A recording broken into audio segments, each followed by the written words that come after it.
রাজনৈতিক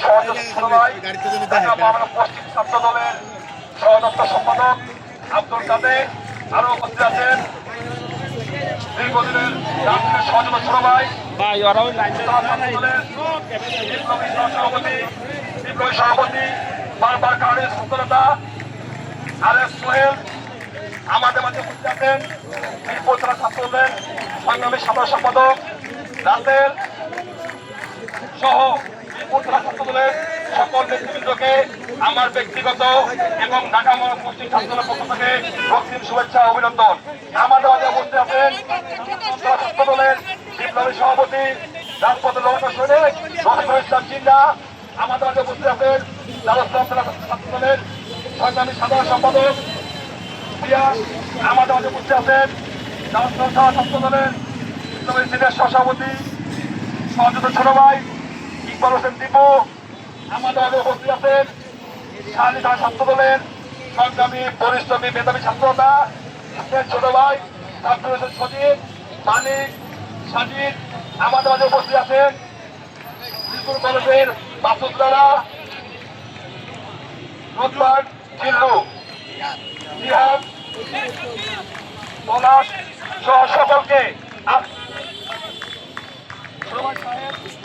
সকলকে আজকের এই প্রোগ্রামকে সুন্দর এবং সফলভাবে উপস্থাপন করার জন্য রক্তিম শুভেচ্ছা অভিনন্দন।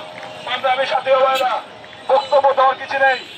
এই 15-16 বছরে হাসিনা বিএনপির লক্ষ লক্ষ কর্মীকে গুম খুন করেছে, আমাদের নেতা এম ইলিয়াস আলীকে গুম করেছে, আমাদের নেতা চৌধুরী আলীকে গুম করেছে, আমাদের নেতা শহীদ নাসিরুদ্দৌলা পিন্টুকে জেলখানায় তারা হত্যা করেছে।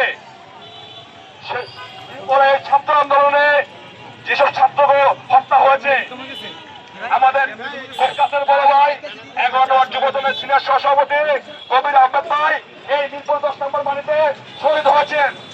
আমি একটা কথা বলতে চাই, এই 16 বছর এবং এই ছাত্র আন্দোলনে যারা গুম খুন হয়েছে তাদের বিচার না হওয়া পর্যন্ত বাংলার মাটি থেকে ছাত্র সমাজ ঘরে ফিরে যাবে না।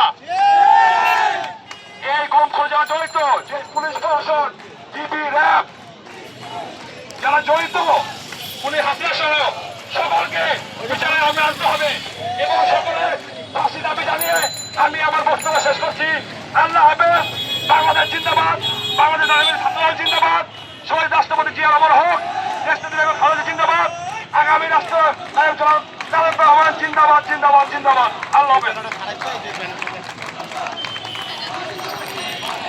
আবু সাইদ মুক্ত, আবু সাইদ মুক্ত, ওয়াসিম মুক্ত, ওয়াসিম মুক্ত, ওয়াসিম মুক্ত।